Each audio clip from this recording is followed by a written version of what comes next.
सौशाहूर्णम पंच परमेष्टि भगवान की जय हो। आचार्य श्री गुरुवर कुंद कुंद महाराज की जय हो। आचार्य श्री गुरुवर विद्यासागर महाराज की जय हो। परम पूज्य निर्यापक मुनि श्री 108 सुधा सागर जी महाराज की जय जय हो। हो। परम पूज्य निष्कम सागर जी महाराज की जय हो। चरगवां से चिन्मय जैन की जिज्ञासा है, पूज्य महाराज श्री के चरणों में त्रिवार नमोस्तु। महाराज जी, मेरी जिज्ञासा है कि आदि पुराण में आया है कि 13वें कुलकर के समय बालकों की उत्पत्ति जरायु से लिपटी हुई होने लगी। महाराज जी, इसके पहले भोगभूमि थी, तो क्या उनका जन्म पोतज होता था क्या? कृपया समाधान करने की कृपा करें। पोतज तो नहीं होता था, पोतज का सिस्टम अलग है, लेकिन भोग भूमियों के नियम होते हैं कि इस प्रकार की जर आदि नहीं होती। आगम में उनको पोतज तो नहीं कहा, लेकिन उनके लिए जरायु जांडज पोतज गर्भानाम, तो ये पोतज संज्ञा हम कह नहीं सकते, क्योंकि आगम में तो नहीं कहा। तो भोग भूमि की एक असल से व्यवस्था होती होगी कि उनका जो भी सिस्टम हो, विस्तार से आगम में इसका वर्णन है नहीं। सूरज से वैभव काला इनकी जिज्ञासा है, परम पूज्य आराध्य गुरुदेव के चरणों में त्रिवार नमोस्तु। महाराज श्री, मेरी जिज्ञासा है कि भविष्य में तीर्थंकर होने वाले क्या वो उसी स्थान सम्मेद शिखर जी से मोक्ष जाएंगे जिससे आदित्यनाथ, संभवनाथ, भगवान आदि मोक्ष गए हैं? कृपया समाधान करें। अब ये निश्चित नहीं किया गया कि उसी स्थान से जाएंगे, लेकिन ये निश्चित है कि आगे आने वाले तीर्थंकर सम्मेद शिखर से ही मोक्ष जाएंगे। किस तीर्थंकर का कौन सा कूट होगा, इसमें आगम का उपदेश नहीं है।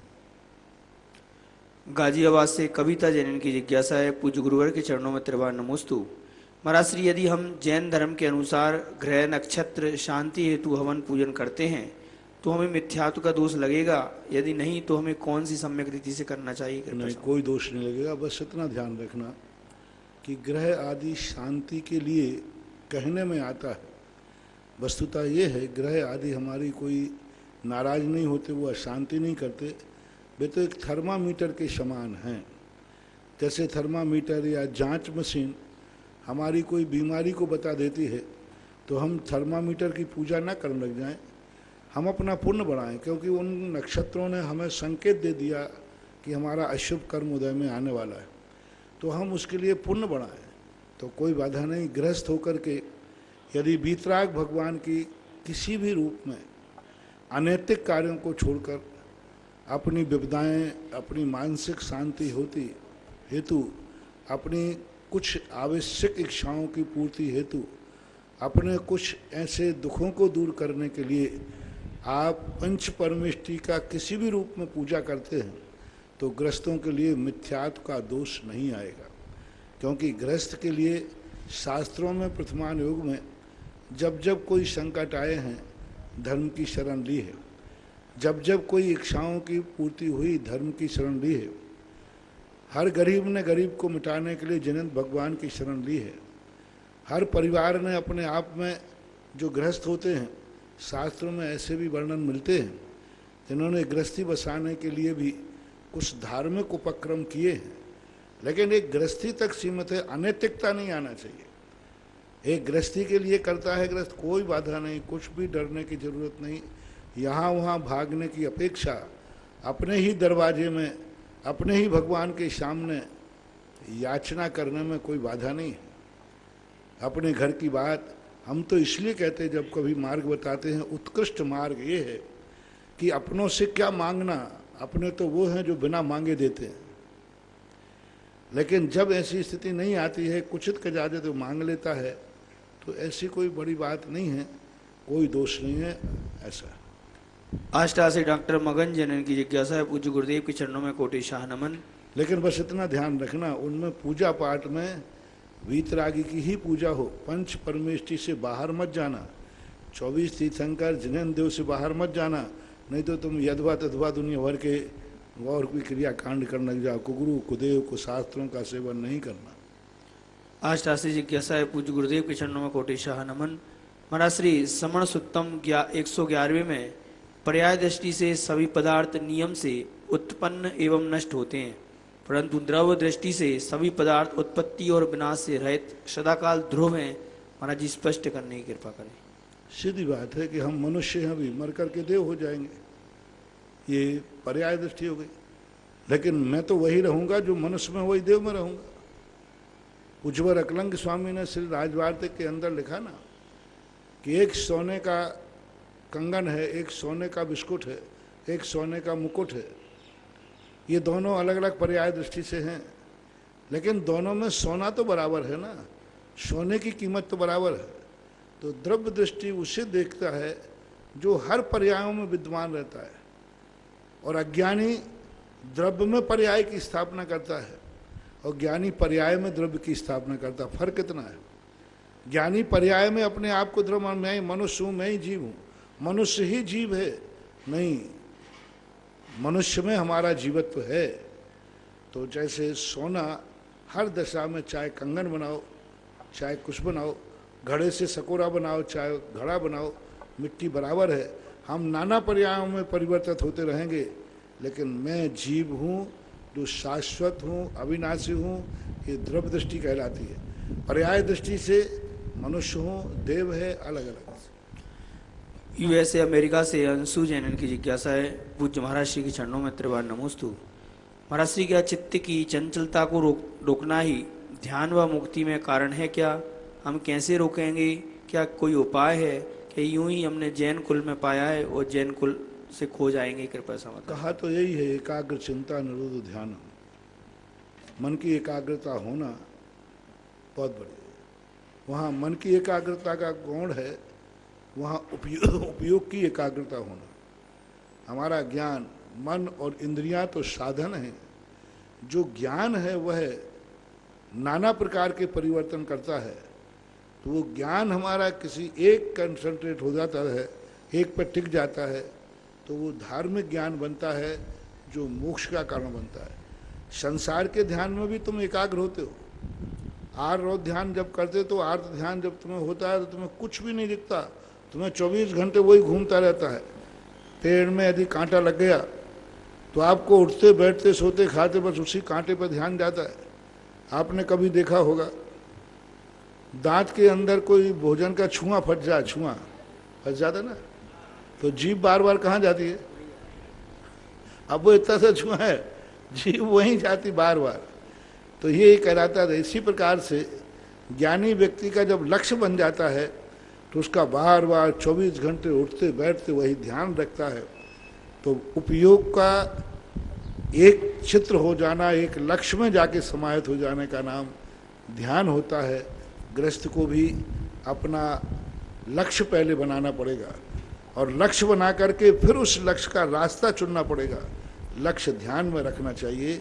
ऐसा पवई मुंबई से श्रीमती शीला पाटनी, इनकी जिज्ञासा है, पूज्य गुरुदेव के चरणों में नमोस्तु। महाराज श्री, पार्श्व कुमार के नाना जी को तप करते देखा तो उसमें लिखा है कि वो पंचांगनी तप कर रहे हैं। तो महाराज जी, ये पंचांगनी तप क्या होता है? कृपया समाधान करने की कृपा। जैन दर्शन में इसको नहीं है। 5 अग्नि का अर्थ होता है, पांचों तरफ अग्नि जला ली जाती है। अब मुझे पूरा उसका ज्ञान नहीं, सामान नहीं है कि चारों दिशाओं में 4 अग्नि जला ली जाती है और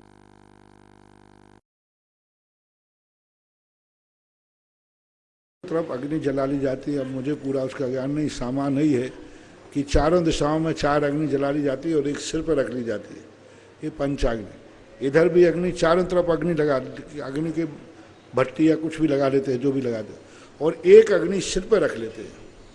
इसको पंचाग्नि के लिए चर्चा में आता है। अब और कोई दूसरा इसका अर्थ हो तो वो अन्य दर्शन से ही पता कर सकते हैं। वैसे पंचाग्नि का अर्थ यही प्रसिद्ध है। कई स्थानों पे आपने देखा हो मेले में चारों तरफ अग्नि जला लेते हैं और एक जो अग्नि का मटका होता है उसमें भी अग्नि यदि वो सिर पर रखे रहते हैं तो उसको पंचाग्नि तब बोलते हैं। महावीर नगर कोटा से अतिशय नैवेद्य जैन की जिज्ञासा है, पूज्य महाराज श्री के चरणों में नमोस्तु। महाराज श्री, जिस समय हम क्रोध करते हैं तो अशुभ का बंध होता है और जब हम क्षमा करते हैं तो शुभ का बंध होता है, किंतु कर्म परमाणुओं को कैसे पता चलता है कि शुभ रूप बनना है या अशुभ रूप बनना है? कृपया समाधान करने की कृपा करें। कर्म परमाणुओं में ऐसा कुछ भी नहीं है। घड़ी में तुम अलार्म भरते तो उसको कैसे बता कि 4 बज गए। आपने 4 बजे का अलार्म भरा तो 4 बजे कैसे पता चल जाता है कि 4 बज गए, घड़ी को कैसे पता है। तो ये सब सिस्टम कहलाते हैं निमित्त नैमित्तिक। अपन घड़ी का कांटा फिट कर देते हैं, उसमें ऐसी मशीन लगी है कि 4 पे वो कांटा आएगा और घंटी बज जाएगी।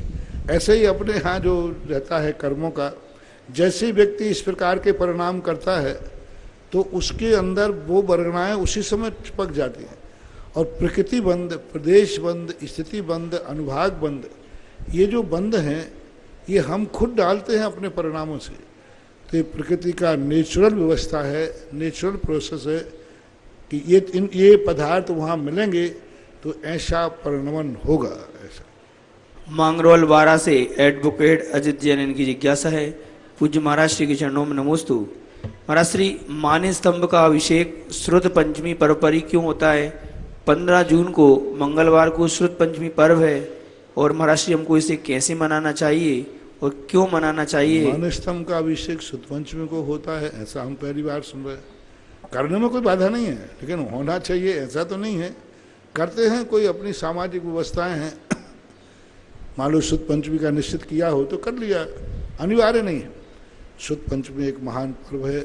हमारे ज्ञान का जो आज तक कंठस्थ चलता था, लोग विस्मरणशील हो गए, तो सबसे पहले लिपिबद्ध करके जो ग्रंथ हैं उन ग्रंथों को उसूदंत भूत बलि ने पहली बार लिपिबद्ध करके पूर्ण किया था। उसके पहले कोई दिगंबर जैन शास्त्र लिखित में नहीं मिलते थे। वह एक हमारे लिए शुद्ध की अपेक्षा से महत्वपूर्ण दिवस है। आप लोगों को षटखंडागम की पूजा करना चाहिए। शुद्ध पंचमी विधान है वो भी करना चाहिए। हो सकता है यहाँ से भी आपको एक आध दिन में PDF फाइल बोलते आज आपको भेज दी जाएगी कि शुद्ध पंचमी के दिन आप वो करें, अपने मंदिरों में शास्त्र को व्यवस्थित करें, शास्त्र को सुरक्षित करें, मंदिर में शास्त्र दान दें, पुस्तकालय खोलें, शास्त्र भंडारों की स्थापना करें और स्वयं स्वाध्याय करने का संकल्प करें, आदि आदि। दिल्ली से नबिता जैन की जिज्ञासा है। पूज्य महाराज श्री के चरणों में नमोस्तु। महाराज श्री, हमारे जैन धर्म में संस्कृत की भक्तियाँ और प्राकृत की भक्तियाँ दोनों भक्तियाँ मिलती हैं, तो महाराज जी हमको संस्कृत की भक्तियाँ पढ़ना चाहिए, प्राकृत की कृपा समाधान? दोनों ठीक हैं, दोनों महान आचार्य हैं। कुंदकुंद भगवान भी तो हैं ही महान आचार्य। संस्कृत में भी पूज्यपाद स्वामी एक बहुत बड़ी मूल परंपरा के आचार्य हैं। दोनों में बहुत अच्छा विषय है, दोनों पढ़ सकते, जो तुम्हारी रुचि बने वो पढ़ें। कुंदकुंद भगवान की पूरी भक्तियाँ नहीं मिलती, बहुत भक्तियों की अंचलिका मात्र मिलती है। पूज्यपाद स्वामी की प्राय सभी भक्तियाँ मिलती हैं। पूज्यपाद स्वामी की भक्तियाँ हैं, लेकिन पूज्यपाद स्वामी ने भी अंचलिकाएँ तो वहाँ पूज्यवर कुंदकुंद भगवान की ही अनुकरण किया है। ऐसा लक्ष्मी नगर से कुसुम लता सोगानी इनकी जिज्ञासा है। पूज्य महाराज श्री के चरणों में नमोस्तु। महाराज श्री, 24 तीर्थंकर के अलावा भरत बाहुबली भगवान की ही प्रतिमा ज़्यादातर देखने को क्यों मिलती हैं? ऐसा क्यों, जबकि निर्वाण कांड में तो बहुत सारे केवलियों के नाम आते हैं? कृपया समाधान करने की। बहुत सारे कारण। बाहुबली का एक ऐसे राजा हैं जिन्होंने जीता हुआ राज्य छोड़ा। कोई और दूसरे राजाओं में कोई एक आध का हो तो पता नहीं। आज तक व्यक्ति हार करके तो राजे बने हैं, दीक्षा ली है, लेकिन राज्य जीत करके छोड़ा हो वो एक असाधारण चीज, बहुत बड़ी असाधारण। सबसे बड़े बाहुबली ने युद्ध जीत करके भी राज्य को छोड़ दिया। दूसरी बात है कि उनका संबंध ऋषभदेव से के साथ साथ मोक्ष का दरवाजा, आदिनाथ के बाद में दीक्षा ली और मोक्ष को सबसे पहले, आदिनाथ से पहले वो मोक्ष गए। उनके पहले कोई एक अनंत वीर का मिलता है, लेकिन बाहुबली की भी चर्चा है कि वो आदिनाथ से पहले तो गए हैं, ये पक्का है। दूसरे 1 वर्ष तक जो उन्होंने तपस्या की, जो उनके साथ प्रकृति ने बेल बूटे आदि चढ़ गए, तो कुछ ऐसी असाधारण चीज़ें बाहुबली में हैं जिनको देख करके हमें शिक्षा मिलती है। उनके दर्शन करने से ही हमें अवाग विसर्गम वपुषा निरूपयंती ही, वो उनकी मुद्रा देख करके ही ना जाने कितना भाव उत्पन्न होते हैं। जब बेलों को देखते हैं तो यदि बाहुबली का हमने कई बार एक दो बार ध्यान किया तो थोड़ा बहुत हिलने का मन होता है तो बाहुबली की बेल दिख जाती है। देख, बाहुबली भी मुनि थे और बेलें चढ़ गई लेकिन वो हिले नहीं। सांप चढ़ रहे हैं उनके ऊपर, यदि छोटे थोड़े से हिल जाते तो सांप काट लेता। और बामी तो मिट्टी की कितनी बारीक बामी होती है, दीमक ने बनाई, यानी हिलते तो बामी भी बिखर जाती। लेकिन ऐसे होकर के तो उनकी एक तपस्या और मुद्रा को देख करके एकदम शिक्षा मिलती है, ज्ञान मिलता है और कुछ आगे बढ़ने का भाव होता है। मूर्तियाँ उनकी बनाई जाती हैं जिनके दर्शन से हमारे जीवन में शुभ और मंगल हो। मूर्तियाँ उनकी बनाई जाती हैं जिनके दर्शन से, पूजन से हमें कुछ शिक्षा मिले, कुछ साहस मिले, कुछ मार्ग मिले, तो इसलिए उनको बना दिया जाता है। मेरठ से राजेंद्र जैन की जिज्ञासा है, पूज्य गुरुदेव के चरणों में नमोस्तु। महाराज श्री जिज्ञासा है कि जीव के तीसरे गुण स्थान में किस प्रकार के परिणति परिणाम होते हैं, किस प्रकार का श्रद्धान चिंतन होता है, और चौथे गुण स्थान में भी किस प्रकार की परिणति और श्रद्धान होता है। तीसरे गुण स्थान का तो एक छोटा सा समय है, एक अंतर मुहूर्त का, दधि गुणवत, मतलब दोनों के मिक्सिंग जो परिणाम होते हैं, दो चीज़ें मिला दी जाएं तो दोनों चीज़ों को मिलाने के बाद जो परिणाम होते हैं, एक विचित्र परिणाम, ना वो सम्यक है ना मिथ्या है। एक छोटी सी दशा एक ऐसी आती है और होता भी है, क्योंकि ये तीन प्रकृतियां हैं। चौथे गुण स्थान का जो तो एक ही बात है कि वह परमार्थ के लिए जो भी धर्म की क्रियाएं करता है, परमार्थ के लिए सांसारिक कार्य करेगा, लेकिन सांसारिक कार्य उसका लक्ष्य नहीं होगा, साध्य नहीं होगा। वो एक अपने जीवन में, जैसे एक दिन मैंने कहा था, वह अपने जीवन में एक औषधि के रूप में स्वीकार करेगा, लेकिन वह उसका लक्ष्य नहीं होगा। लक्ष्य तो उसका होगा कर्मों का क्षय, मोक्ष की प्राप्ति और परमार्थभूत सच्चे देव सार्थ गुरु को स्वीकार करना। परमार्थानाम श्रद्धानाम परमार्थानाम माप्तागम तपोभृताम त्रिमूढ़ा पूर्णमष्टांगम सम्यक दर्शन मस्मय, यानी सच्चे देव साध गुरु को परमार्थभूत के लिए श्रद्धान करता है। गुरु कुदेव को शास्त्रों से रहित होता है, मदों से अपनी जिंदगी को बचाता है। सम्यक दर्शन अस्मयम, उसे सम्यक दर्शन कहा। ऐसा पूज्यपद समंत्रभद्र महाराज ने श्रावकाचार्य में कहा। शोकनगर से निर्मल जैन की जिज्ञासा है, पूज्य मुनि श्री के चरणों में त्रिवार नमोस्तु।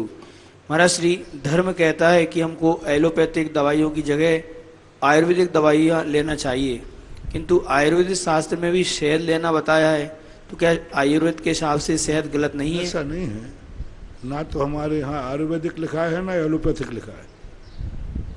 हमारे यहाँ कुछ नहीं, हमारे यहाँ तो लिखा है शुद्ध औषधि। आयुर्वेदिक शब्द तो मैंने जैन आगम में कहीं पढ़ा ही नहीं, एलोपैथिक शब्द कहीं निषेधात्मक आया ही नहीं।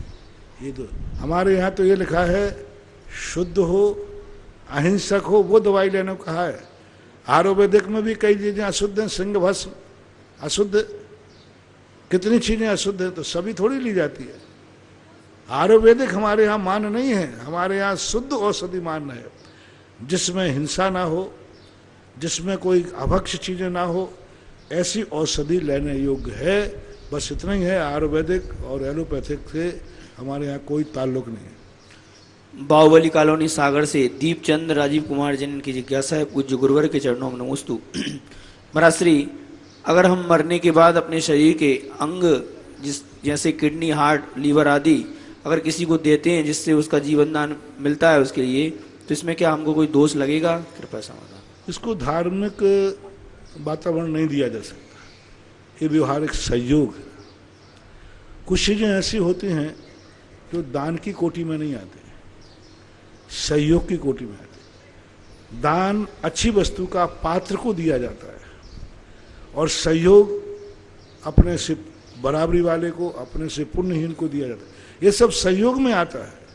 जैसे आप परपर में किसी ने आपको कोई अग्नि जलाना है, बोले माचिस दीजिए मुझे, तो अब माचिस दान में आएगी कि सहयोग में आएगी? माचिस दान लिख दो। किसी ने कहा कि भाई थोड़ा सा तो कुछ चीज जो मांगते रहते हो आप लोग, सब चीज आपसे व्यवहार में चलता है ना, तो वो दान में नहीं आएगा, वो सब सहयोग में आएगा। ये है चाकू दे दे, तो अब चाकू दान में आएगा क्या? गाड़ी घोड़ा दे दे, गाड़ी दान में आएगा क्या? बहुत सारी चीजें आप मांगते रहते हो, ये व्यवहार कहलाता है। इनको दान की रोटी ना कोटे नहीं कह करके सहयोग कहना चाहिए, सहयोग की दृष्टि से, क्योंकि इनको दान कह देंगे तो बड़ा अनर्थ हो जाएगा।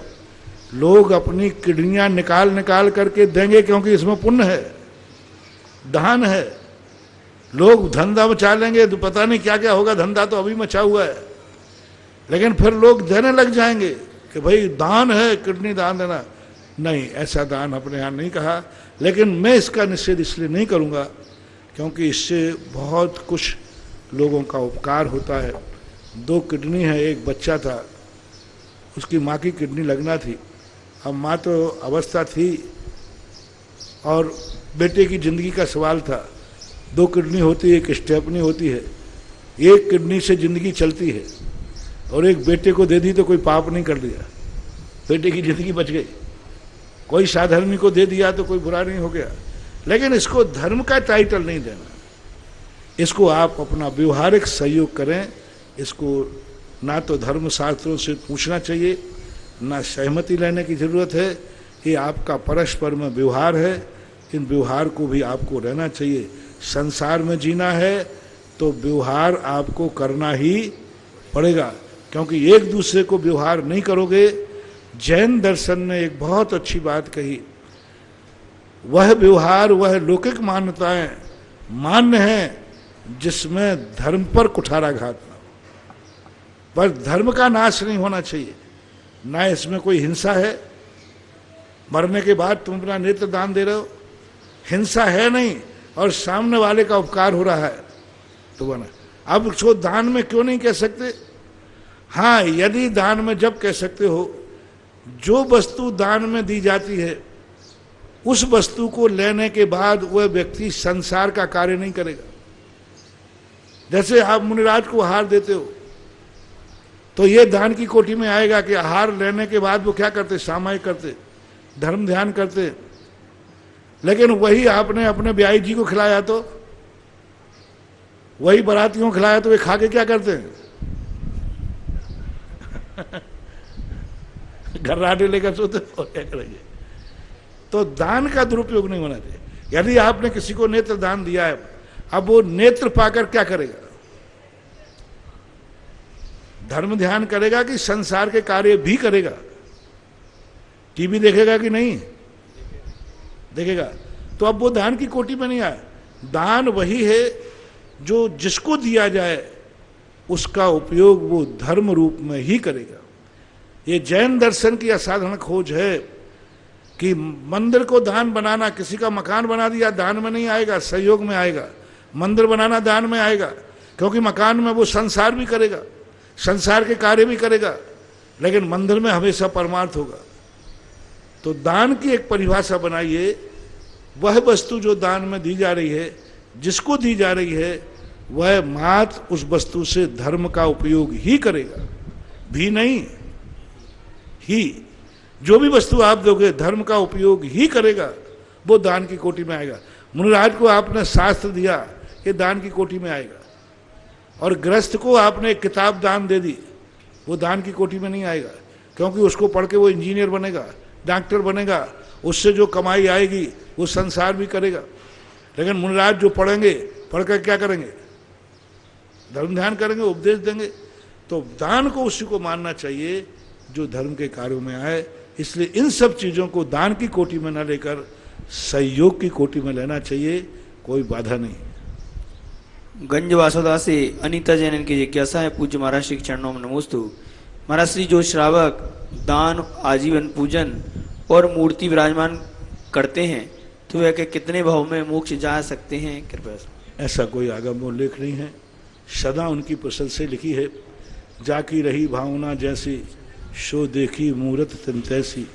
नीतियों के आधार पर तो यही कह सकते हैं, यदि उसने भगवान को भगवान बनने के लिए बैठाला है तो वह भगवान बनेगा। पेंडा रोड छत्तीसगढ़ से बेदचंद जैन पत्रकार, इनकी जिज्ञासा है, पूज्य महाराज श्री के चरणों में त्रिवार नमोस्तु। महाराज श्री 24 तीर्थंकरों ने अपने 4 घातीय कर्मों का नाश कर तीर्थंकर पदवी को प्राप्त किया। सभी तीर्थंकर समान गुण युक्त हैं। 24 तीर्थंकरों में 23वें तीर्थंकर भगवान पार्श्वनाथ का जिन शासन काल सबसे कम रहा, किंतु महाराज जी सभी तीर्थंकर समान होते हुए भी सर्वाधिक जिनायलों में भगवान पार्श्वनाथ मूलनायक हैं और श्रावक भगवान पार्श्वनाथ को विघ्न हर्ता के रूप में सबसे अधिक पूजते हैं। महाराज जी मेरी जिज्ञासा है कि जिन शासन काल सबसे कम होते हुए भी श्री भगवान पार्श्वनाथ के मंदिर में अधिकता होने का कारण क्या है, कृपया समाधान। जिन शासन काल तो कोई विशेषता नहीं रखता, क्योंकि उनका अधिक शासन काल है तो पुण्य अधिक है, ऐसा नहीं है। उतनी देर के लिए वो सिद्धों के सुख से वंचित है। जितनी देर वो यहाँ रुके रहेंगे तो जनता को तो लाभ है, उनको तो घाटा है। जो अनंत सुख अभ्यावाद सुख मिलना है वो रुक रहा है। यदि यही उनको मंजूर होता तो कौन मोक्ष जाते कौन। इसलिए कम काल से पुण्य की प्रबलता नहीं है, बल्कि जो जितने जल्दी मोक्ष चला जाता है उसको उतना ही जल्दी अभ्यावाद सुख की प्राप्ति होती है। रही बात तीर्थंकरों के संबंध में, उनके जीवन घटनाक्रम के संबंध में, उनके आचार विचारों के संबंध में, भक्त भगवान को जिस रूप में देखता है उस रूप में उसकी एक अलग मान्यता होती है। ऐसी बात नहीं है। कई बार राहु केतु के संबंध में लोग पुष्पदंत भगवान का मंदिर ढूंढते हैं। हाँ, पुष्पदंत भगवान को ढूंढते हैं कई बार। महाराज हमें बताओ पुष्पदंत। मैंने कहा भैया ये कौन सा समय आ गया, आज पुष्पदंत भगवान का बाजार गर्म क्यों हो रहा है। उन्हें क्यों बात है। अरे महाराज जी वो उनका आप तो आप बता दीजिए कहाँ है। तो हमने सब में शिखर की 13पंथी कोठी में जाओ, वहाँ है। तो ऐसी बात नहीं है। भक्त की आवश्यकताओं के अनुसार, भक्त के उनके स्वभाव, नेचर, चरित्र, क्रियाओं के आधार पर जिस व्यक्ति से उसको जितने जल्दी सरलता से उसकी सिद्धि होती है उसको ले लेता है। भगवान पारसनाथ के जीवन में एक ऐसी घटना जुड़ी है जो उन्होंने साक्षात, और तीर्थंकर के जीवन में ऐसी घटना नहीं जुड़ी। किसी भी तीर्थंकर, 24 तीर्थंकर में किसी भी तीर्थंकर ने किसी को ऐसा अभय दान दिया हो, ऐसी करुणावान किया हो कि नाग नागिन को भी बचाने के लिए भाव कर लिया, और किसी तीर्थंकर के जीवन में ऐसी घटना नहीं घटी। ठीक है, महावीर स्वामी ने अहिंसा के लिए दीक्षा दी थी, लेकिन साक्षात उन कुमार अवस्था में ऐसी घटना घटी हो, और वो भी ऐसे जीव को जो दुनिया देख के जो मारता है उनको बचाने का भाव। तो लोग सोचते हैं कि अपन तो पापी जीव हैं, संसारी जीव है, कसाई जीव है, अपन को तो कौन भगवान बचाएगा। तो उन्होंने कहा पारसनाथ एक ऐसा है कि वो पापियों से पापी को भी बचाने पहुंच जाता है। सबसे ज्यादा दुनिया में खतरनाक कौन जानवर मानते हैं? सांप को। सबको, शेर से भी ज्यादा खतरनाक मानते। उस पर भी दया की तो लोग सोचते हैं अपन लोग तो नाग से तो अच्छे ही है। तो पारसनाथ को बुलाओ जो नाग नागिन को भी बचा सकते हैं तो हमारे भी संकट दूर कर सकते हैं। ऐसा मनोवैज्ञानिक या साइकोलॉजी के कारण कई बार भगवानों का स्थान इस रूप ले लेता है। टोठियाई से श्रीमती गुणमाला निर्मल कुमार जन की जिज्ञासा है। पूज्य आराध्य गुरुदेव के चरणों में त्रिवार नमोस्तु। महाराज जी, किसी व्यक्ति के गुण स्थान में उत्थान और पतन उसके संक्लेश और विशुद्धि के कारण होता है अथवा उसके संकल्प के कारण होता है, कृपया समाधान करने के। अर्थात संकल्प के कारण होता है? नहीं, उसकी मूर्खता के कारण होता है, और उसकी विशुद्धि से। उत्थान जब भी होगा उसके विवेक से, उसकी विशुद्धि से, उसके सोच विचार से होगा। पतन जब होगा उसकी मूर्खता से होगा, पर्याय दृष्टि से होगा, अतत्व दृष्टि से होगा, और मोहिनी कर्म की चपेट में आ जाएगा वो। निमित्तधीन जिनकी बुद्धि होती है उनको कोई नहीं रोक सकता। वे बैठे बैठे कमरे में बैठे बैठे संकलेश करते रहेंगे, उनके परिणाम चलते रहते। और तत्व दृष्टि वाला सामने दुश्मन गालियां बक रहा है तो भी वो धर्म ध्यान कर रहे हैं, तो भी धर्म ध्यान कर रहे हैं। और मूर्ख व्यक्ति गाली देने वाला मर गया तो भी अभी अधर्म ध्यान कर रहे हैं। गाली देने वाला चला गया तो भी उनके मन में कसाय भाव जाग रहा है। ये सबसे बड़ी, आप खुद अपनी जिंदगी में समझना। हमारे यहाँ ज्ञानी किसे कहा, सामने गाली दे रहा है वो तत्व चिंतन कर रहा है, सामने दुश्मन खड़ा है वो बुराई कर रहा है फिर भी उसको तत्व चिंतन कर रहा है। और एक अज्ञानी वो है जो गाली दे रहे, किसी ने कहा कि वो तुम्हें गाली दे रहा था, अब लो साहब कसाय भाग, उसने मेरी गलती मेरे प्रति। आजकल बीच में कुछ ऐसे दलाल होते हैं, वो तुम लोग से फलाना व्यक्ति तुम्हारे संबंध में ऐसा कह रहा था, अब लो अपन ने सुना ही नहीं, अपन को पता ही नहीं, और इधर क्या लग गई आग लग गई। अब कहा है कि नहीं कहा वो तो भगवान जाने, लेकिन वो आग लग। अब ये कहलाती हमारी मूर्खता। हमारे आचार्य से इस संबंध में बहुत अच्छी बात कर रहे। एक व्यक्ति ने, किसी ने कहा महाराज जी फलाना व्यक्ति आपके संबंध में ये बोल रहा था, तो आचार्य ने कहा भैया उसने बोला कि नहीं बोला मुझे तो पता नहीं, तुम जरूर बोल रहे हो। मेरे मन में अशांति उसने पैदा की कि तुमने पैदा की? वो तो बोल रहा होगा, कहा बाहर कुछ भी बोल रहा होगा, लेकिन उसके बोलने से मुझे कोई अशांति नहीं हुई। लेकिन उसकी बात तुमने मेरे लिए सुनाने का अर्थ क्या है, मैं उसके प्रति अशांत हो जाऊं? तो सबसे बड़ा पाप तो तुम कर रहे हो जो तुम मुझे सुनाकर अशांति पैदा करोगे। वो इतना बड़ा पाप ही नहीं, उसने तो बाहर चर्चा की है, दूसरों के सामने चर्चा की है, उसने मुझे अशांत नहीं किया। और तुमने उसकी बात सुनाकर, और तुम्हारे संबंध में ऐसा बोल रहा है, तुमने मुझे अशांत कर दिया, उससे भी बड़े पापी तुम हो। ध्यान रखना, हमेशा ध्यान रखना। ये जो बीच में इधर उधर कहने वाले, वो फलाना व्यक्ति वहां तुम्हारे से ऐसा कह रहा था, फलाना यहाँ से कह रहा था, ये बहुत खतरनाक व्यक्ति होते हैं, इनकी बातों में कभी नहीं आना, ये सबसे ज्यादा निकृष्ट और पापी होते हैं। हमेशा ध्यान रखना चाहिए। कोई किसी के संबंध में कोई बात कह रहा है, वहां तक अपन को भेजना ही नहीं। हम क्यों भेजें? अपन भक्त बन के भेजते हैं। और कई लोग अपन क्या समझते हैं, अरे हमारा अच्छो भगत है। देखो कोई भी बाहर की मेरे संबंध की चर्चा सब मुझे बताता है, अरे मूर्खानंद तुम्हें बता नहीं रहा है, तुम्हें कसाय पैदा कर रहा है। और अपन लोग क्या समझेंगे, मान लो मेरे संबंध में कोई ने कहा और तुमने महाराज जी वो फलाना ऐसा बोल रहा था, तो हम तुम्हें क्या समझेंगे, मूर्ख होंगे। तो अरे भैया ये बड़ा भगत है अपना, देखो बाहर की सब बातें मुझे बताता है। ये हमारी मूर्खता है। हमें क्या सोचना चाहिए, ये है हमारा निकटवर्ती आस्तीन का सांप। ये बाहर की बात मुझे काके कह रहा है, यानी मेरी शांति भंग कर रहा है। अब मेरे लिए विकल्प पैदा करा दिया इसने, मुझे तो पता ही नहीं था क्या था। तो ये कहलाती है मूर्खता। तो हमेशा ध्यान रखना चाहिए, ये सारी दृष्टियां अपने ऊपर आधारित है।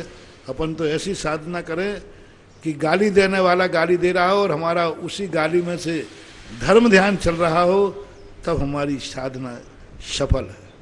परम पूज्य आचार्य गुरुदेव श्री विद्यासागर जी महाराज के आज्ञानुवर्ती शिष्य निर्यापक श्रवण मुनि पुंगव श्री सदासागर जी महाराज के मुखारबिंद से होने वाले जिज्ञासा समाधान में देश विदेश में अपने घरों पर टीवी के समक्ष विराजित जिनवाणी चैनल, सुधा कला चैनल के माध्यम से जिज्ञासा भेजने वाले, सुनने वाले, देखने वाले उन सभी भक्तगणों की ओर से गुरुवर के चरणों में त्रैवार नमोस्तु नमोस्तु नमोस्तु। इस क्षेत्र पर बनने वाले तीर्थ रक्षक में भी एक नाम है। 1,11,000 में श्री विभोर जी ऋषभ महावीर कोल्ड ट्रेडर्स गाजियाबाद उत्तर प्रदेश से, और एक पाव बीघा जमीन में नाम श्रीमान चेतन, श्रीमती रेखा, तुषार, निशा, सौरभ, प्रियंका, भूमिका, तनुश्री, वेदिका, विद्याधर जैन गदिया परिवार भीलवाड़ा, जिन्होंने एक नंदीसर में जिनालय बनाने की भावना भाई थी, उन्होंने भूमि दान में भी अपना योगदान दिया। सभी के सम्मान में आभार में तालियां। चलते हैं हम ऑनलाइन जिज्ञासा रिकॉर्डिंग के माध्यम से। महाराज जी नमोस्तु, महाराज जी नमोस्तु। मैं सीमा जैन गुवाहाटी से। मेरी शंका यह है महाराज जी, आजकल प्राय देखा गया है आदमी स्वस्थ होने के बावजूद कुर्सी पर बैठ के खाना खाते हैं, टीवी देखते हैं। इतना तो सब कुछ ठीक है, पर पूजन, माला, स्वाध्याय भी कुर्सी पर बैठकर करते हैं। महाराज श्री, मेरी शंका है कि यह कहाँ तक सही है। स्वाध्याय कुर्सी पर, माला कुर्सी पर बैठकर फिरना सही है क्या? कृपया समाधान। ये सब चीजें गलत ही है। देवसाद गुरु के सामने अपना पैर फैलाना नियम से विकलांग होने का पूरा बंद है। देवसाद गुरु के सामने आंगे करना, यहाँ तक निषेध किया कि मंदिर की तरफ कोई सीढ़ी है तो पैर बढ़ाते हुए उस सीढ़ी से ना उतरें जिस समय जहाँ भगवान बैठते हैं, भगवान की तरफ। तो ये पैरों को आगे दिखाते हुए देव साध गुरु के सामने कभी भी पैर नहीं होना चाहिए। यदि मान लीजिए कोई ऐसी असमर्थता है कि बैठ ही नहीं सकता है, तो फिर आपको लोग क्या है, नकल आधी करते हैं। तो आधी नकल करने से गड़बड़ होता है। हर चीज का एक पेयर होता है, कुर्सी और टेबल। कुर्सी पे तो बैठ जाते हैं, टेबल का है। टेबल बैठो तो इस ढंग से बैठो, कुर्सी हो, टेबल हो, और आगे उसके लिए पर्दा, आपका पैर दिखना नहीं चाहिए। कई बार हम प्रश्नों में नहीं बैठने देते, कई लोग कहते महाराज जी फिर मैं क्या करूं। तो फिर हमने एक बार भीलवाड़ा के अंदर सबको कहा आप बैठो ना, कौन मना कर, कुर्सी पे बैठिए, टेबल लगाइए, टेबल के आगे कपड़ा लगा दीजिए, आपके पैर उसके अंदर चले जाएंगे, देव साध गुरु को नहीं दिखेंगे। तो ऐसी टेबलें आप बनाइए मंदिर के अंदर जो ऐसे विकलांग हों, लेकिन वही बैठे जिनको डॉक्टर ने मना किया है। अक्सर कर विकलांगों को, अपाहिजों को कुर्सी डाली जाती है और मन चमड़े छोड़े छपाड़े जाके मस्ती से पहले बैठ जाते हैं। जो नीचे बैठ सकता है वो कुर्सी पे बैठ रहा है, तो नियम से उसको पैरों की बीमारी तो होना ही है। देव साध गुरु के सम्मुख यदि वो कुर्सी पे बैठेगा तो नई बीमारी होगी तो होगा। जो बिल्कुल ही असमर्थ हैं उनको थोड़ा सा ये ध्यान रखना चाहिए कि अपने पैरों को जितना छुपा सकें छुपाना चाहिए, ऐसा है। क्योंकि आजकल सबसे ज़्यादा ये बीमारी है, और ये बीमारी होने का कारण है कुर्सी। कुर्सी बाद में तो कार्य जब पैर खराब, लेकिन पैर खराब क्यों होते? कुर्सी पे आप पैर लटका के बैठते हैं तो घुटने के ऊपर की जो नसें हैं, ब्लड सर्कुलेशन है, वो कुर्सी से दब जाता है, और आप 5-5, 6-6 घंटे बैठे रहते हैं। धीरे धीरे वो ब्लड सर्कुलेशन नीचे नहीं हो पाता, और 2-2, 3-3 घंटे तक पैर जमीन पर लटके हुए रहते हैं। कुर्सी में लटके रहेंगे ना, तो लटके होने से उन पैरों की जो नसें हैं, ब्लड सर्कुलेशन है, ऊपर को नहीं पहुंच पाता। कुर्सी पर बैठने वाले अंत में पागल होकर मरते, विक्षिप्त होकर मरते। उनकी जो मेमोरी है वो नियम से विस्मृत हो गए। कारण उसका क्या है कि जो सर्कुलेशन पैर का बनना चाहिए था बैठते समय, वो नहीं बन पाता। क्योंकि पैर को जो ऊपर की तरफ खून को फेंकना बहुत कठिन हो जाता है। 8-8 घंटे तक उनके पैर लटके, 5 घंटे 6 घंटे पैर लटके हुए रहते उनके। चलते समय अलग रहता है, चलते समय बॉडी का अलग बैलेंस प्रकृति ने बनाया। पैर लटका के बैठना ये पैरों के लिए बहुत नुकसानदायक है जो स्वस्थ है। पहले लोग गद्दी पर बैठते थे, पैर मोड़ करके बैठते, दुकान पर बैठेंगे तो गद्दी पर बैठते थे। आप पुराने लोगों को देख लीजिए, जो पुराने लोग गद्दियों पे बैठते थे उनके कभी घुटने पैर खराब नहीं हुए।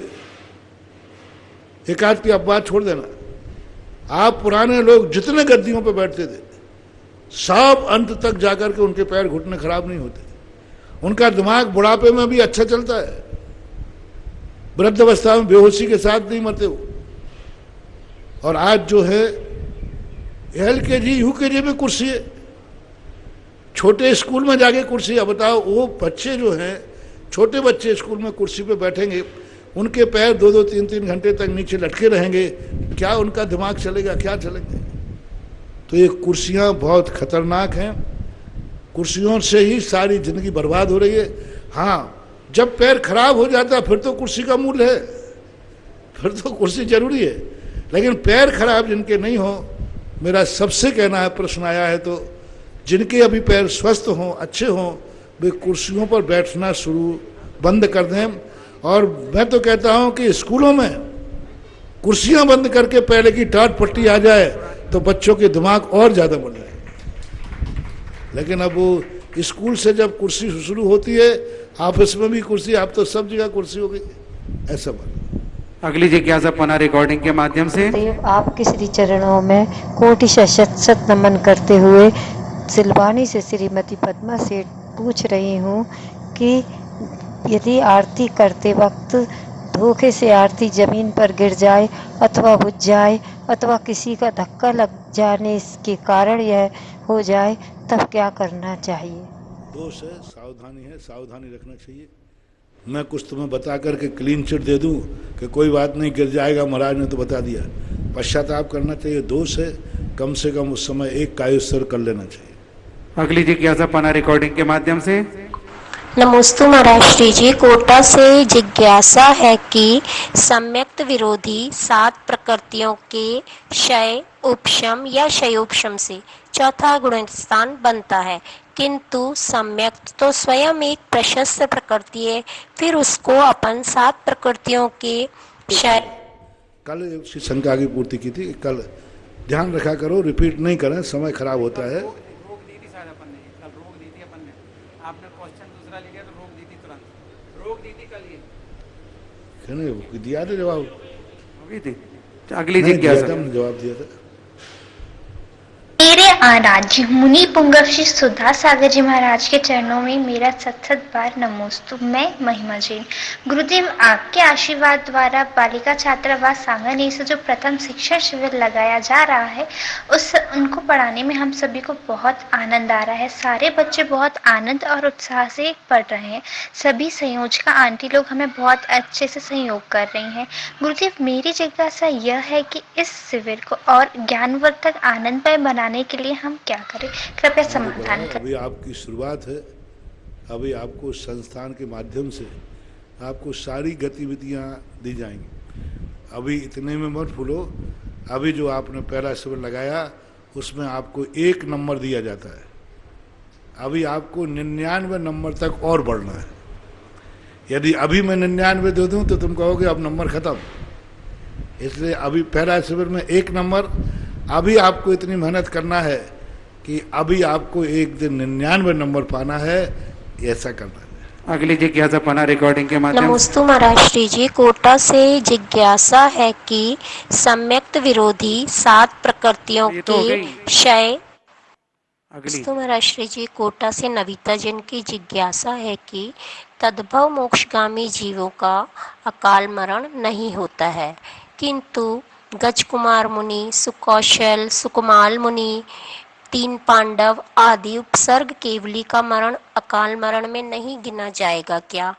दूसरी जिज्ञासा। 1 मिनट पहले ये बताएं, कौन से शास्त्र में लिखा है कि तद्भव मोक्षगामी जीवों का अकाल मरण नहीं होता? किसी शास्त्र में नहीं आया। चरमोत्तम देह वालों का लिखा है, अनपवर्त आयु वालों का लिखा है। जो चरमोत्तम देव बनाते तीर्थंकर आते हैं, उसमें तीर्थंकरों का अकाल मरण नहीं होता। अनपवर्त आयु जो है, असंख्यात वर्ष जिनकी आयु होती है, देव नारकी और भोग भूमियों का नहीं होता। ऐसा कहीं नहीं लिखा कि अकाल में मोक्ष प्राप्त नहीं होते। हाँ, इतना जरूर है कि सप्तम गुण स्थान के बाद आयु कर्म की उदीर्णा नहीं होती। जो कुछ भी उदीर्णा होना है सप्तम गुण स्थान से नीचे होती है। हर तीर्थंकर के काल में 10 उपसर्ग केवली होते हैं जो अकाल में ही मोक्ष जाते हैं। हाँ, आगे मेरे अनंत उपकारी गुरुवर के चरणों में कोटिशः नमन। गुरुजी, प्रतिमाधारी को कौन सा प्रतिक्रमण करना चाहिए? बहुत प्रकार के प्रतिक्रमण दिए हैं, जैसे श्रावक प्रतिक्रमण, पाक्षिक श्रावक प्रतिक्रमण, प्रतिमाओं के अनुसार प्रतिक्रमण, दार्शनिक प्रतिक्रमण या भक्ति खंड जिसमें सिद्ध भक्ति, आचार्य भक्ति वगैरह। तो क्या कोई भी कर सकते हैं या कोई विशेष करना चाहिए? नमोस्तु गुरु। पहली बात है, जो श्रावक प्रतिक्रमण लिखा है वह श्रावक प्रतिक्रमण ही आप लोगों को करने योग्य होता है। ठीक है, आपके कुछ व्रत ऐसे हैं जो आपके नहीं हैं, फिर भी आप उसके प्रतिक्रमण आदि करते हैं, तो ऐसा मान लिया जाता है कि इस व्रत को पालन करने वालों के प्रति मेरा कभी अभिनय हुआ हो, व्रत नहीं लेने में हमने अरुचि दिखाई हो, या उस व्रत के प्रति हमारा भाव आया हो, तो श्रावक प्रतिक्रमण जो संस्कृत और प्राकृत का है, प्रतिमाधारियों को वही करना श्रेष्ठ होता है। अब यदि किसी से आदि पढ़ते नहीं बनता है, वृद्ध आदि अवस्था है, तो फिर जो मिलता है वह कर लें। सभी में भाव तो एक सा रहता है, लेकिन श्रेष्ठतम वही है तो श्रावक प्रतिक्रमण प्राकृत और संस्कृत में है। अगली जिज्ञासा पना रिकॉर्डिंग के माध्यम से। मेरे आराध्य गुरुवर के चरणों में मेरा कोटिशत नमन। गुरुवर, आपने गत वर्ष श्रुत पंचमी को जिनवाणी दिवस की उपमा दी थी और पूरे देश में बड़े हर्षोल्लास के साथ में इसको मनाया गया था। इस बार आपके आशीर्वाद से धार्मिक शिक्षण शिविर चल रहे हैं और हमारी बालिकाएं जिनवाणी की महती प्रभावना कर रही है। लेकिन गुरुवर, जिनवाणी दिवस पर वो जो 2000 बच्चे जुड़े हैं और पूरे देश के लोगों को क्या मैसेज दे और कैसे हम इसको मनाएं, कृपया हमारा मार्गदर्शन करें। अभी आप सभी लोगों के शुद्ध पंचमी के संबंध में आज 2-3 प्रश्न आ चुके हैं। सबके लिए एक ही कहना है कि जैसा भी हो, जिस रूप में हो, जिसकी जो समर्थ होता है, शुद्ध ज्ञान का प्रचार प्रसार करें। अभी चारों तरफ शिविर लग रहे हैं, चल रहे हैं, ये सब शुद्ध की आराधना है। और जिस ढंग से हम, क्योंकि आज का भौतिक युग है, इसमें जितना भी बनता है, एक अक्षर का भी ज्ञान कोई प्राप्त करता है तो उसके लिए बहुत बड़ी खुशी की बात है। एक संस्कार भी यदि 2000 में से 2 बच्चे भी सुधर गए तो हमारा शिविर लगाना सार्थक होता है। 2 व्यक्तियों के अंदर भी कोई अच्छा भाव आ गया तो बहुत अच्छा होता है। सभी के लिए बहुत बहुत आशीर्वाद है। बच्चियों ने जो शिविर लगाया पहली बार, उनके लिए आशीर्वाद। अभी हमने उनको 1 नंबर दे दिया है। वो 1 नंबर इसलिए दिया है क्योंकि अभी हमें उनको 99 नंबर तक और पहुंचाना है, इसलिए आज ही 99 नंबर दे देता तो फिर 1 नंबर के लिए वो पढ़ने की ज़रूरत नहीं थी। बहुत अच्छी मेहनत की है, आगे और मेहनत करें और अच्छी सफलता प्राप्त करें। अगली जिज्ञासा पन्ना रिकॉर्डिंग के माध्यम से। महाराज जी के चरणों में मेरा त्रिवार नमोस्तु। मैं प्रासुक जैन सागर से। महाराज जी, मेरी जिज्ञासा यह है कि क्या हम सफर और यात्रा करते समय भक्तम्बर जी के 44वें काव्य का स्मरण कर सकते हैं क्या? नमोस्तु महाराज जी। कर सकते। अगली जिज्ञासा पन्ना रिकॉर्डिंग के माध्यम से। गुरुवर के चरणों में बारंबार नमोस्तु। मैं बिजोलिया से निर्मला गोदा। महाराज जी, आपने प्रवचन में कहा कि जिसने प्राण को पकड़ लिया उसको तो जिंदा बोलते हैं, और जो प्राण को नहीं पकड़ पाता उसको जिंद बोलते हैं।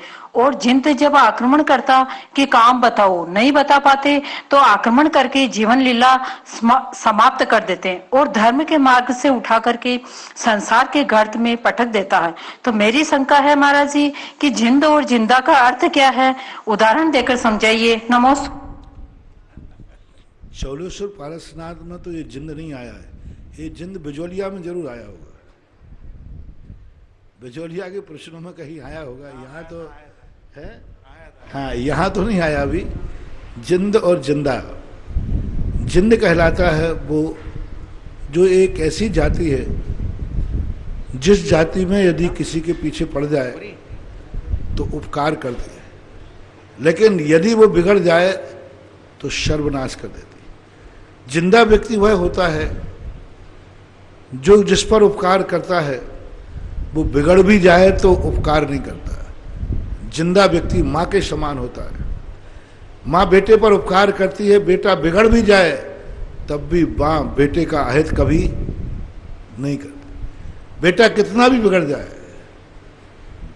पूत कपूत हो सकता है लेकिन माता कुमाता नहीं होती, ऐसा कहते हैं। तो जिंदा व्यक्ति जो होता है जीवित है, जागृत है, जो हर दिशा को पहचानता है, जानता है, वो उपकारी के लिए भी, जिसके ऊपर उपकार करना है वो ऐसा होता है कि बिच्छू डंक भी मारे तो भी उसे बचाने का भाव करता है। और जिंद व्यक्ति जो होता है वो शनकी होता है। जिंद व्यक्ति का ऐसा स्वभाव होता है जैसे अभी लादेन का था ना, कि वो समीर काय ने पाला और समीर काय को मिटा दिया, यूं मानना चाहिए। अगली जिज्ञासा पन्ना रिकॉर्डिंग के माध्यम से। नमोस्तु नमोस्तु नमोस्तु गुरुदेव। गुरुदेव, मैं ऋतु जैन नोएडा से। मेरी एक जिज्ञासा है, कहते हैं कि किसी भी प्राणी को सम्यक दर्शन जिनबिंब के दर्शन से होता है, लेकिन गुरुदेव हमें तो सम्यक दर्शन आपके प्रवचनों के माध्यम से हुआ है। जब भी आप प्रवचनों में बात बोलते हो कि जो यहाँ है वह संसार में और कहीं नहीं है, और जो यहाँ नहीं है वो भी संसार में कहीं नहीं है। मैं संसार में जो कुछ भी भोग रही हूँ सब अपने कर्मों का फल है, निमित्तों को दोष दे के कोई फायदा नहीं है। इस तरह आपकी कुछ बातें जो यथार्थ भी है और जो आपके प्रवचनों के माध्यम से मैंने पिछले 4-5 सालों में सीखी है और समझी है। तो गुरुदेव, क्या किसी को भी सम्यक दर्शन, सच्चे देवशास्त्र गुरु पे सच्चा श्रद्धान गुरुओं के प्रवचन के माध्यम से होता है या जिनबिंब दर्शन से होता है? 6 कारण हैं सम्यक दर्शन के। 6 कारण। 6 कारणों में एक कारण है जिनबिंब। धर्म श्रवण भी तो कारण है।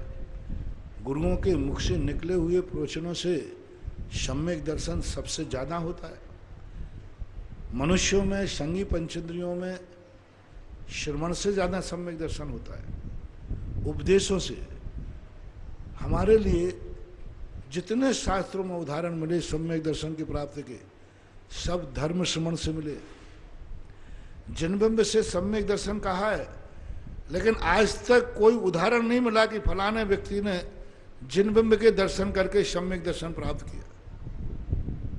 आगम में है जिनबिंब से होता है, लेकिन फॉर एग्जाम्पल कोई उदाहरण, कोई कथा ऐसी नहीं मिली कि किसी मिथ्या दृष्टि ने जिनेन्द्र भगवान के दर्शन करके सम्यक दर्शन प्राप्त किया। जितने लोगों ने सम्यक दर्शन की चर्चाएं आई हैं, सब गुरु के उपदेश से। महावीर के जीवन ने समय 2 मुनिराजों के उपदेश से सम्यक दर्शन प्राप्त किया। त्रियंचो ने भी सम्यक दर्शन प्राप्त किया। जितने भी समय साहब, जितने भी मूल कथाओं में नाम लिखते हैं, सब किसी ना किसी उपदेश से सम्यक दर्शन प्राप्त करते हैं। ज्यादातर जितने 6 कारणों में मनुष्यों में सबसे ज्यादा सम्यक दर्शन गुरु के प्रवचनों से ही होता है। सेकंड नंबर पर जाकर के देव दर्शन से भी होता है, जाति स्मरण से भी होता है। इनकी संख्या बहुत अल्प है, क्योंकि जब तक भगवान का स्वरूप गुरु से नहीं समझोगे तो भगवान को पहचान ही नहीं पाओगे। भगवान को किस विधि से दर्शन करना मालूम ही नहीं चलेगा। तो गुरु तुम्हारे लिए भगवान का स्वरूप, भगवान को कैसे नमस्कार करना, कैसे पूजना, कैसा चिंतन करना, ये सब देशना लब्धि गुरु से मिलती है। इसलिए गुरु से सबसे ज़्यादा सम्यक दर्शन की प्राप्ति होती है और होना ही चाहिए, क्योंकि शब्दों के माध्यम से व्यक्ति अच्छी तरफ समझ जाता है। ऐसा अगली जिज्ञासा आदि सौगानी अशोकनगर, इसके बाद तैयार हैं सारिका जी महुआ। नमोस्तु महाराज श्री। महाराज श्री, ज्योतिष से हम लोग कभी कभार भविष्य की गणना करते हैं कुछ सूत्रों का अध्ययन करके। तो महाराज श्री, मेरी ये जिज्ञासा थी कि अवधि ज्ञान और केवल ज्ञान में क्या सिस्टम रहता है? मतलब बिना जैसे इंद्रियों के किस तरीके से हम किसी मतलब चीज को जान पाते हैं? केवल ज्ञान और अतीन्द्रिय ज्ञान तो वो जानते नहीं हैं, उनके जानने में आता है। ज्योतिष वाला जानता नहीं है, वो किसी निमित्त से उस तक पहुंच जाता है। उसको कोई ना कोई बीच में सहारा चाहिए। वो ग्रहों का सहारा लेगा, सामुद्रिक शास्त्र का सहारा लेगा, कोई ना कोई निमित्त का सहारा लेगा। उस निमित्त के माध्यम से फिर वो अनुमान लगाता है। पूर्णतः सफल हो ऐसा कोई नियम नहीं है। लेकिन केवल ज्ञानी जो होते हैं, अतीन्द्रिय ज्ञान होता है, उसमें वो अपने ध्यान से लगाते हैं। वो जानने का प्रयास नहीं करते, उनको जानने में आता है। अपने आप उनके ज्ञान में प्रतिबिंबित होने लग जाता है, उनको संकेत मिलने लग जाते हैं। उनके कुछ ऐसे संकेत होते हैं जो संकेत अपने आप भविष्य बता देते हैं। जैसे तीर्थंकर के आने के पहले माता 16 स्वप्न देखती है, पूरा ज्योतिष स्पष्ट हो गया, उनकी कुंडली बनाने की जरूरत ही नहीं। अब वो किस ग्रह में कौन से मुहूर्त में जन्म ले रहा है, कब ले रहा है, उनके तो 16 स्वप्न बता दिए कि वो कौन सा व्यक्ति आ रहा है। तो ये सारी चीज़ें अलग अलग ढंग से होती हैं। जब इतना पुण्य नहीं होता है, किसी किसी का पुण्य होता है कि उसका जो किया हुआ पुण्य शुभ को भी अशुभ में और अशुभ को भी शुभ में बदल देता है, अशुभ को शुभ में बदल देता है। जिस अमावस्या को ज्योतिष मना करता है, कोई महामना उसी अमावस्या में केवल ज्ञान प्राप्त करके मोक्ष जाते हैं, अपने कार्य की सिद्धि कर लेते हैं। तो कुछ दोनों चीजें हैं। हम ज्योतिष को नकार नहीं सकते, लेकिन ज्योतिष ही सब कुछ है ऐसा नहीं। कभी कभी व्यक्ति का पुण्य इतना प्रबल होता है कि कुंडलियां सब फेल हो जाती हैं, ज्योतिष सब फेल हो जाता है। मेरा बहुत बार मैं कहता हूँ, यदि सच्ची लगन से काम किया जाए तो कुंडली के ग्रह भी बदल जाते हैं और हाथ की लकीरें भी बदल जाती हैं। और यदि न किया जाए, पुण्यहीनता हो, तो फिर तो देख के चलना ही पड़ता है। हवाओं का रुख देखना पड़ता है कि मेरी आंखें इस हवा को सहन कर पाएंगे या नहीं कर पाएंगे। 1 लाख रुपए में एक संरक्षक नेमी चंद सौभाग्यवती हुकमचंद, सरिता, संजय, पिंकी, अंकित, स्वरूपा, सुरभि, सुवाली, दरसिल, मान्यता, सामरी, भानपुरा, मंसूर से एक आधा बीघा जमीन 4 लाख रुपए में हरिश्चंद, सुनीता जैन, रजत, सुरभि, साकित नगर, भोपाल से एक पाव बीघा जमीन ध्रुविल धवल, ध्रुव धवल, केतन भाई, ध्रुव रश्मि, केतन भाई, ध्रुव केतन भाई, श्री ध्रुव, ज्ञानोदय, बेंगलोर से आए सभी के सम्मान तालियां। सरिता जी महुआ।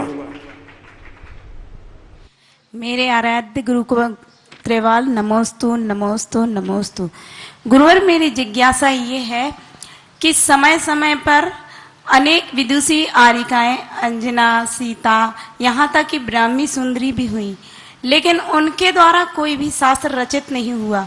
क्या उनको कोई अधिकार नहीं था या अन्य कारण रहा हो? क्या नहीं हुआ? सतियों के द्वारा ग्रंथों की रचना क्यों नहीं हुई? क्या उन्हें अधिकार नहीं था? देखो, एक सती होना, सतियों के द्वारा नहीं माता महाराज जी, आरिकाओं के द्वारा। देखो, आरिका होना अलग चीज है और ज्ञान होना अलग चीज है। एक नारी की एक मर्यादा होती है, सीमाएं होती है। कैसे ग्रंथ की रचना करे? रचना करते करते उसके शरीर की रचना है। मान लीजिए उसी समय ग्रंथ लिखा है, वर्षों लगना है, हर महीने में 3 बार 3 दिन अशुद्ध होना है, वो शास्त्र को कहाँ रखेगी? कौन संभालेगा? लिखते लिखते कुछ अशुद्धि हो जाए तो क्या करेंगे? दूसरी बात, परिग्रह का सद्भाव होने से वह निर्दोष नहीं लिख सकते, भय होने से वह निर्दोष नहीं लिख सकते, लज्जा होने से पूर्णता लिख नहीं सकती। बहुत सारी मर्यादाएं हैं नारी के साथ, परिग्रह के साथ में बहुत बड़ी मर्यादा। सती होना अलग चीज है, लेकिन सती होने के बाद दूसरे को ज्ञान देना अलग चीज है। ज्ञानवान होना अलग चीज है और ज्ञान देना अलग चीज है। मुनि होना अलग चीज है, आचार्य होना अलग चीज है। पढ़ना अलग चीज है, पढ़ाना अलग चीज है। तो ये सब चीजें योग्यता के ऊपर आधारित होते हैं। इस प्रकार से जिज्ञासा समाधान संपन्न हुआ। आज नवदा भक्ति पूर्वक पड़गान करके निरंतर आहार कराने का सौभाग्य सुजानमल, जितेंद्र, नवीन, लीला देवी, प्रीति, वैशाली, गुणांश पाटनी परिवार चांदी की खेड़ी और इन्होंने विनोद जी कालव, मनोहर जी काला महुआ, इन्होंने 51 रुपए की राशि क्षेत्र कमेटी के लिए आज की महाआरती के लिए प्रदान की। उनके सम्मान तालियां। जिनवाणी स्तुति करेंगे। जिनवाणी स्तुति के पश्चात पूज्य छुलक जी महाराज जी का प्रवचन।